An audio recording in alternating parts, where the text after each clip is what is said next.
दोस्तों, बॉलीवुड दिन भर के नए एपिसोड में आपका स्वागत है। आज सेंचुरी हो गई है, 100 एपिसोड ख़त्म हो गए हैं, तो जाहिर सी बात है ये एपिसोड बहुत ही स्पेशल है। आज की पहली खबर बहुत स्पेशल है। ऋतिक रोशन और दीपिका पहली दफ़ा एक फिल्म में काम कर रहे हैं जिसका नाम है फाइटर, और इसका टीज़र आज रिलीज़ हो गया है। इस टीज़र को देखने के बाद पता चलता है कि ये फिल्म पूरी तरह एयरफोर्स के ऊपर बेस है। ऋतिक भी पायलट है, दीपिका भी पायलट है, अनिल कपूर साहब भी पायलट हैं। तो जब फिल्म के सभी एक्टर पायलट हैं तो जाहिर सी बात है वो क्या करेंगे, प्लेन ही उड़ाएंगे।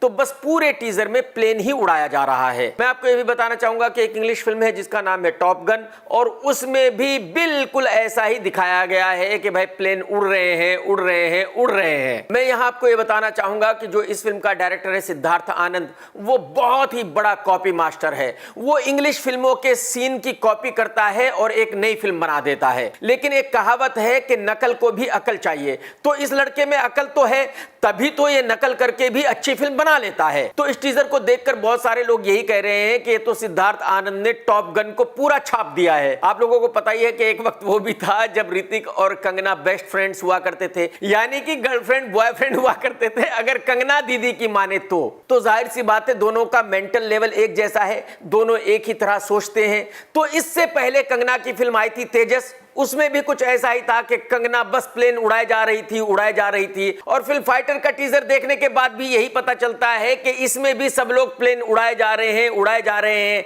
एक प्लेन यहां से ऊपर से निकल रहा है चूं, एक प्लेन फिर नीचे से निकल रहा है चूं। सिद्धार्थ भाई, वीएफएक्स से आप प्लेन को कहीं से भी उड़ा सकते हैं, कहीं से भी निकाल सकते हैं, इसमें तो कोई बड़ी बात है नहीं। मैं आपको यह भी बताना चाहूंगा कि इस फिल्म की लैंडिंग कॉस्ट है तकरीबन 450 करोड़ रुपए।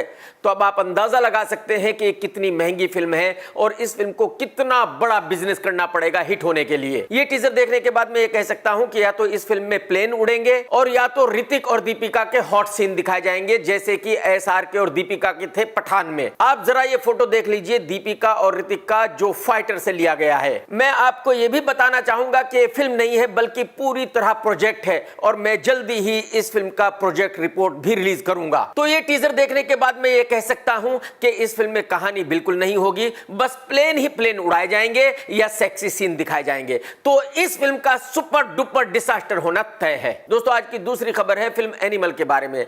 इस फिल्म ने पहले हफ्ते में 300 करोड़ रुपए का बिजनेस कर लिया है। इसका मतलब यह हुआ कि अब यह फिल्म 500 करोड़ रुपए से कम का बिजनेस नहीं करेगी, यानी कि यह साल की चौथी 500 करोड़ क्लब की फिल्म होगी।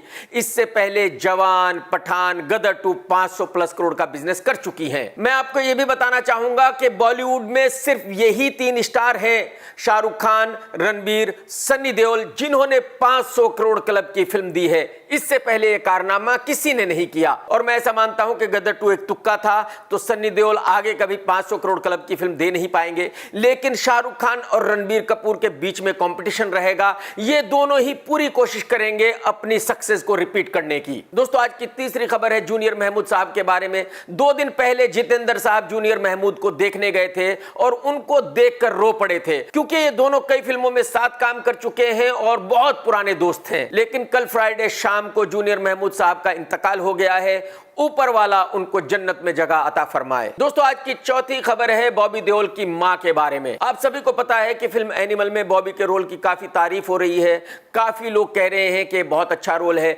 लेकिन जब उनकी मां ने इस फिल्म को देखा तो वो बॉबी देओल पर भड़क उठी और उन्होंने बॉबी से कहा कि तुम ऐसे रोल मत किया करो, भले ही अपने घर बैठ जाओ लेकिन ऐसे गंदे रोल मत करो। और बॉबी की मां के भड़कने के पीछे रीजन ये था कि जो बॉबी देओल ने फिल्म में लड़कियों के साथ बिहेव किया है वो उनकी मां को बिल्कुल पसंद नहीं आया, और जिस तरह से रणबीर ने आखिर में बॉबी का गला काटा है वो भी उनकी मां को बिल्कुल पसंद नहीं आया। दोस्तों, आज की 5वीं खबर है एसआरके के बारे में। आप सभी को पता है कि उनकी फिल्म डंकी जल्दी ही रिलीज होने वाली है, और वो अपनी फिल्म का प्रमोशन करने कहीं भी नहीं जाते। वो अपने घर पर बैठकर ट्विटर पर अपनी फिल्म का प्रमोशन किया करते हैं, और ऐसे ही प्रमोशन करने के लिए एसआरके आस्क एसआरके चलाते हैं। जब एसआरके ट्विटर पर पब्लिक के सवालों का जवाब दे रहे थे तो उसी वक्त किसी एक ने एसआरके से कहा कि भाई साहब आप हवा में मत उड़िए, आपकी जो फिल्म जवान और पठान थी वो दोनों ही बहुत ही वाहियात किस्म की फिल्में थी, एकदम घटिया फिल्में थी। ये सिर्फ और सिर्फ आपकी पीआर टीम का कमाल है जिन्होंने बहुत ज्यादा पैसे खर्च करके उन दोनों ही फिल्मों को सुपरहिट घोषित कराया है। तो क्या आपकी पीआर टीम ऐसा ही डंकी के साथ करेगी कि अगर यह फिल्म बहुत घटिया हुई उसके बावजूद भी इसको सुपर डुपर ब्लॉकबस्टर घोषित कराएगी? इस सवाल को देखकर एसआरके साहब भड़क उठे और उन्होंने उसको जवाब देते हुए कहा कि मैं अपनी पीआर टीम से कहूंगा कि वो जल्दी ही आपको गोल्डन मेडिसिन भेजे ताकि जो आपके पेट में कब्ज है उसका जल्दी से जल्दी इलाज हो सके। दोस्तों, आज की छठी खबर है मालेगांव के सुपरस्टार कैटरीना के हस्बैंड कल्लू भाई के बारे में। आप सभी को पता है कि इस लड़के की शादी कैटरीना से हो चुकी है, लेकिन कमाल यह है कि इस लड़के को अभी भी यकीन नहीं हो रहा है कि इसकी वाइफ कैटरीना है। और यही वजह है कि बड़े ही शौक से कल्लू भाई मीडिया को जब तब ये बताते ही रहते हैं कि मैं फर्स्ट टाइम कैट से वहां मिला था, मैं फर्स्ट टाइम कैट को वहां उस रेस्टोरेंट में लेकर गया था, मैंने फर्स्ट टाइम कैट से वहां आई लव यू कहा था, वगैरह वगैरह। मेरे कल्लू भाई कंट्रोल कर मेरे भाई, तुझे खाली अकेले को ही फर्स्ट टाइम ये वहां और वहां नहीं मिली थी भाई साहब, तुझसे पहले भी किसी अपने और दोस्त को ये यहां और वहां मिली थी, उससे पहले भी अपने किसी और दोस्त को यहां और वहां मिली थी, उससे पहले भी अपने एक और दोस्त को यहां और वहां मिली थी। तो तुम कोई पहले आदमी नहीं हो जिनको कैटरीना यहां और वहां मिली थी। तो कंट्रोल कर मेरे भाई और अब यकीन कर ले कि हाँ कैटरीना तेरी वाइफ है। तुझे क्यों यकीन नहीं हो रहा है भाई साहब? भाई हम भी मानते हैं, दुनिया भी मानती है कि तुम सुपर डुपर फ्लॉप एक्टर हो, एक नंबर के लुक्खे हो, तो ऐसे को अगर कैटरीना मिल गई तो बहुत बड़ी बात है। लेकिन अब तू यकीन कर ले वो तेरी ही वाइफ है भाई साहब। आज की 7th खबर है जया बच्चन जी के बारे में। आप सभी को पता है कि जया बच्चन जी मीडिया वालों को लताड़ती ही रहती है। फिल्म द आर्चीज का प्रीमियर था, वहां जया बच्चन जी गई थी और जब वो फोटो खिंचवा रही थी तो जाहिर सी बात है फोटोग्राफर चिल्ला रहे थे ऐसे देखो वैसे देखो यहां खड़े हो। तो वहीं पे जया बच्चन जी ने जोर से चिल्लाते हुए उनसे कहा कि खामोश रहिए, चिल्लाइए मत और सारे फोटोग्राफर चुप हो गए। दोस्तों, आज की 8वीं खबर है सूखी लकड़ी हीरोइन कृति सेनन के बारे में। आप सभी को पता है कि ये एक्ट्रेस बहुत ही बड़ी पनौती है, कितनी भी बड़ी फिल्म में ये आ जाए वही सुपर डुपर डिसास्टर हो जाती है। भाई साहब, ये लड़की शाहरुख खान के साथ आई, फिल्म सुपर डुपर डिसास्टर हो गई। ये लड़की प्रभास के साथ आई, फिल्म सुपर डुपर डिसास्टर हो गई। लेकिन कमाल देखिए कि फिर भी इस लड़की को फिल्में मिलती रहती है। इसकी एक फिल्म बन रही है जिसका नाम है दो पत्ती और उसकी शूटिंग मनाली में खत्म हो गई है। तो इसका मतलब यह हुआ कि ये फिल्म 2024 में रिलीज होगी। दोस्तों, आज की 9th खबर है निर्माता भूषण कुमार साहब के बारे में। आज की तारीख में भूषण साहब एनिमल के डायरेक्टर संदीप रेड्डी के पूरे बड़े मुरीद बन चुके हैं। अगर संदीप कहता है कि भूषण साहब ये रात है तो भूषण साहब कहते हैं रात है, अगर संदीप कहता है दिन है तो भूषण साहब कहते हैं दिन है। इसकी वजह यह है कि जब फिल्म रिलीज होने वाली थी तो भूषण ने संदीप रेड्डी से कहा था कि भाई साहब कम से कम 45 मिनट काट दीजिए, लेकिन संदीप रेड्डी माना नहीं था। संदीप ने कहा कि भाई साहब आप मेरे ऊपर यकीन रखिए, मेरी फिल्म ब्लॉकबस्टर है, मैं इसी लेंथ के साथ इस फिल्म को रिलीज करूंगा। फिल्म रिलीज हुई, ब्लॉकबस्टर हो गई। तो भूषण साहब ने मान लिया है कि भाई जो संदीप कहता है वो बिल्कुल सही है, संदीप जीनियस है और भूषण साहब को संदीप के मुकाबले कुछ भी पता नहीं है और ये हकीकत भी है, इसमें कुछ गलत भी नहीं है भूषण भाई। दोस्तों, आज की 10वीं खबर है एक्ट्रेस तृप्ति दिमरी के बारे में। आप सभी को पता है कि इस लड़की ने जो फिल्म एनिमल में रोल किया है उसकी बहुत तारीफ हो रही है। इस लड़की ने महफिल लूट ली है। लेकिन भाई साहब, क्या आपको पता है कि इसका करंट बॉयफ्रेंड कौन है? बिल्कुल नहीं पता, किसी को नहीं पता, लेकिन मैं बता सकता हूं। आज की तारीख में इस लड़की का बॉयफ्रेंड है बॉलीवुड का एक बहुत बड़ा प्रोड्यूसर और यही वजह है कि लड़की जल्दी ही कई फिल्में साइन करने वाली है जिन फिल्मों में ये मेन लीड हीरोइन है। 31 दिसंबर तक मेरा कॉन्ट्रैक्ट है तो मैं किसी को बताऊंगा नहीं, लेकिन जनवरी में मैं आप लोगों को बताऊंगा कि वो प्रोड्यूसर कौन है जो इस लड़की का आज की तारीख में बॉयफ्रेंड है। दोस्तों, आज की 11वीं खबर एक पॉलिटिकल खबर है, बॉलीवुड से नहीं है, लेकिन फिर भी आपको बताना जरूरी है क्योंकि ये बहुत ही इंटरेस्टिंग खबर है, जबरदस्त खबर है। आप सभी को पता है कि छत्तीसगढ़ में चुनाव हुए थे, बीजेपी जीत गई है, बीजेपी की सरकार बन गई है, लेकिन इन्हीं चुनाव में एक बीएसपी का कैंडिडेट खड़ा था और उसको एक भी वोट नहीं मिला, एक भी वोट नहीं मिला। लेकिन कमाल यह है कि उसकी फैमिली में ही 6 वोटर्स हैं, यानी कि वो खुद भी वोटर है, उसके बच्चे वोटर हैं, उसकी मां वोटर है, उसकी वाइफ वोटर है, और उसके चाचा ताया रिश्तेदारों की तो बात छोड़ दीजिए। अब उस बेचारे का कहना यह है कि भाई चलो मैंने मान लिया कि मेरे चाचा ताया ने मुझे वोट नहीं दिया, मेरे रिश्तेदारों ने भी मुझे वोट नहीं दिया, लेकिन क्या मेरी वाइफ ने भी मुझे वोट नहीं दिया? क्या मेरे बच्चों ने भी मुझे वोट नहीं दिया? क्या मेरी मां ने भी मुझे वोट नहीं दिया? अगर मुझे 0 वोट मिला है तो इसका मतलब यह हुआ कि इन सब लोगों ने मुझे धोखा दे दिया। चलो भाई मैंने मान लिया कि इन सब ने भी मुझे धोखा दे दिया, लेकिन क्या मैंने खुद भी अपने आप को वोट नहीं दिया? क्या मैंने खुद को ही धोखा दे दिया? भाई भाई ये बात कमाल की हुई है कि इस बंदे को बेचारे को एक भी वोट नहीं मिला। इसने जो वोट डाला था वो भी किसी और कैंडिडेट को चला गया है।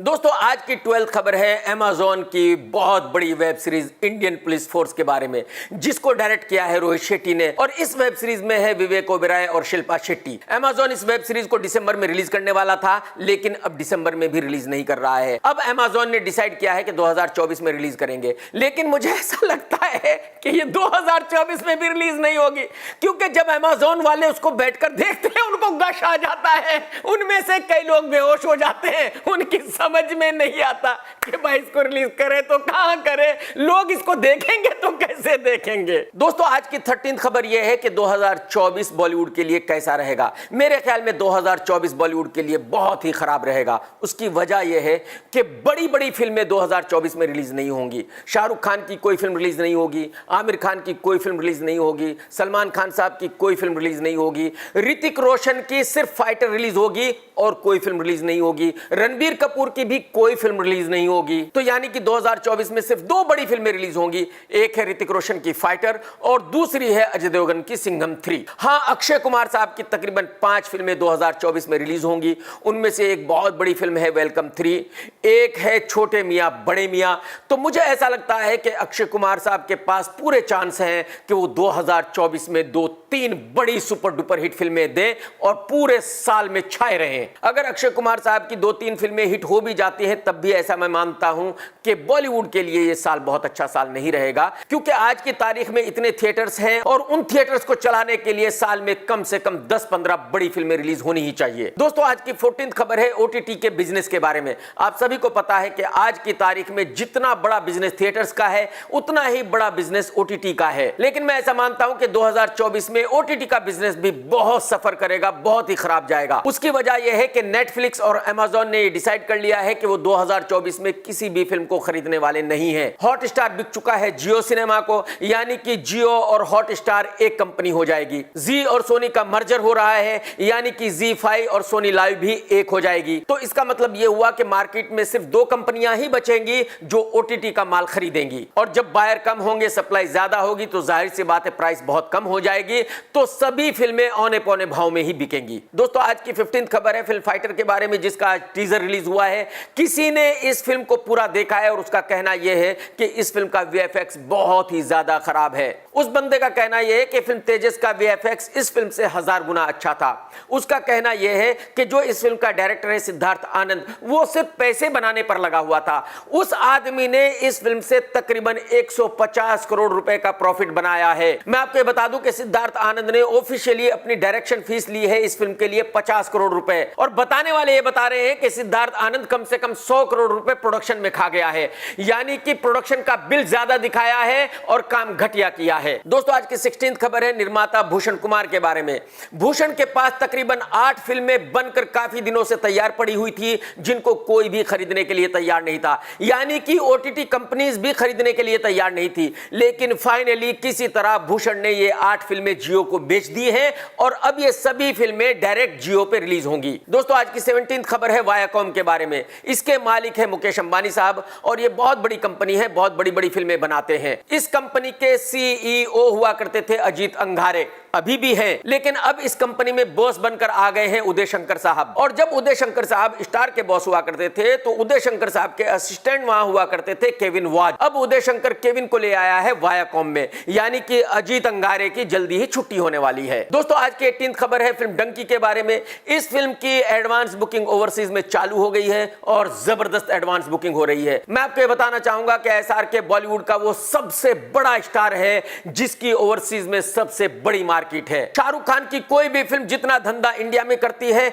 उतना ही ओवरसीज में करती है, और यही वजह है कि इंडिया से पहले इस फिल्म की एडवांस बुकिंग ओवरसीज में खोली गई है। दोस्तों आज की 19th खबर है अक्षय कुमार साहब की फिल्म स्काई फोर्स के बारे में।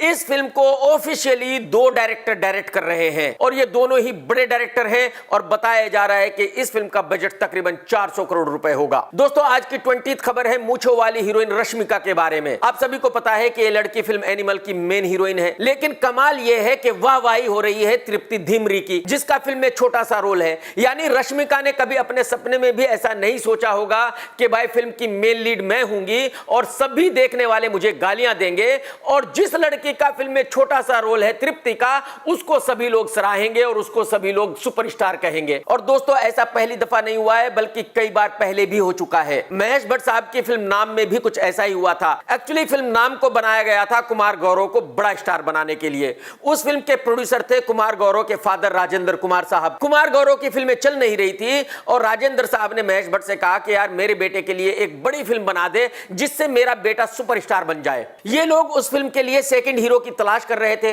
राजेंद्र साहब ने कहा कि यार अपने घर का बच्चा है संजय दत्त, तो उसी को इसमें ले लेते हैं। तो यानी कि संजय दत्त को उस फिल्म में एक तरह से कुमार गौरव को सपोर्ट करने के लिए लिया गया था। फिल्म फ्राइडे सुबह रिलीज हुई और शाम होने तक संजय दत्त बहुत बड़ा सुपरस्टार बन गया। जिन लोगों ने भी नाम देखी वो संजय दत्त के फैन हो गए। संजय दत्त से अपनी नजरें हटा ही नहीं पा रहे थे। यानी कि जो भी राजेंद्र कुमार साहब ने, गौरव ने और महेश भट्ट ने सोचा था उसका उल्टा हो गया था। उस फिल्म के साथ ही कुमार गौरव का कैरियर खत्म हो गया था और संजय दत्त सुपरस्टार बन गया था। दोस्तों आज की 21वीं खबर है रणबीर कपूर के बारे में। 12 साल पहले रणबीर कपूर ने एक इंटरव्यू दिया था और उसमें कहा था कि मैं बॉलीवुड का सबसे बड़ा सुपरस्टार बनना चाहता हूं। उसने यह भी कहा था कि मैं बॉलीवुड का बेस्ट एक्टर भी बनना चाहता हूं, लेकिन मुझे कुछ साल और चाहिए यह काम करने के लिए। और ठीक 12 साल रणबीर कपूर की फिल्म एनिमल रिलीज हुई और इस फिल्म को देखने के बाद लोगों ने कहा कि रणबीर कपूर बॉलीवुड का बेस्ट एक्टर है, और इस फिल्म के बिजनेस ने यह भी साबित कर दिया कि रणबीर कपूर बॉलीवुड का बहुत बड़ा सुपरस्टार है। तो कहने का मतलब यह है कि जब इंसान कुछ करने की ठान लेता है तो कर ही देता है। दोस्तों फिल्म एनिमल को देखने के बाद जीनत अमान जी ने एक पोस्ट किया है और उसमें कहा है कि देखो लड़कियों, अगर कोई लड़का आपको ऑप्शन की तरह ट्रीट करता है, आपको एक ऑप्शन मानता है, तो आप उसके ऑप्शन से फौरन बाहर हो जाए।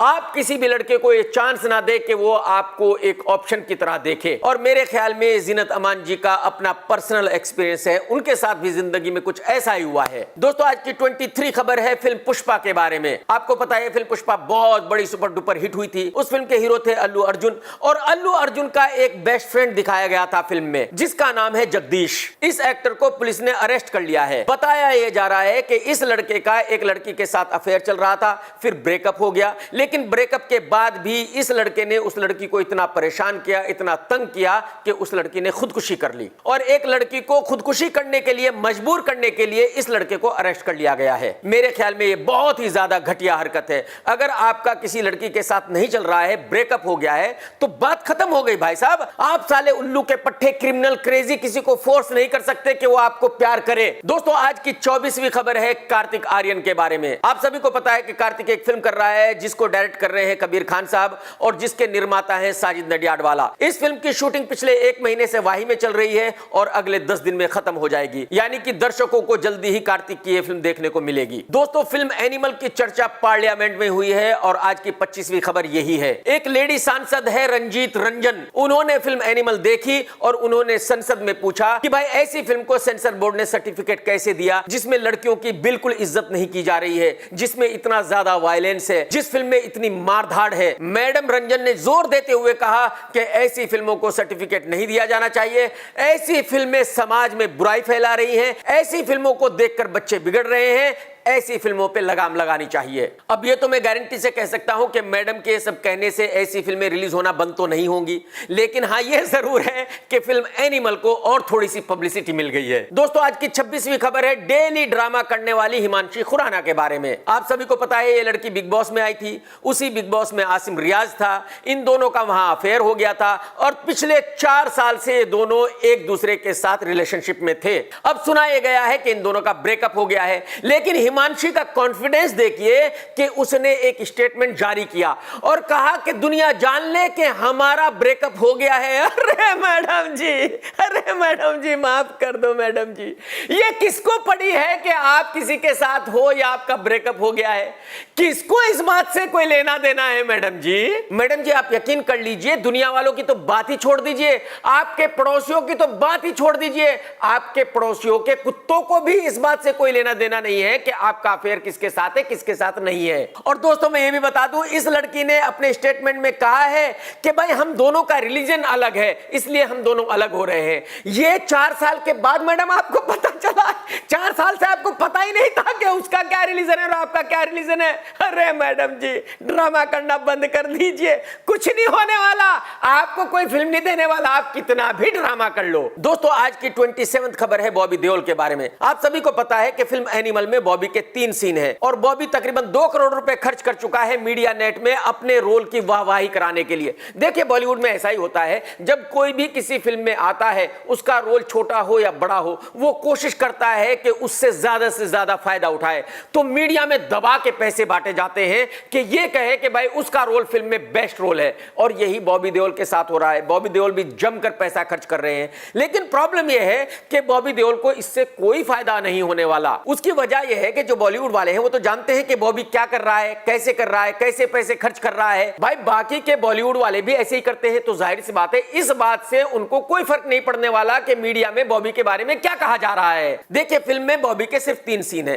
पहला सीन है कि भाई वो लड़कियों के साथ बदतमीजी कर रहा है, दूसरा सीन है कि भाग रहा है और तीसरा सीन है कि रणबीर कपूर उसको पकड़कर कुत्ते की तरह गला काट देता है।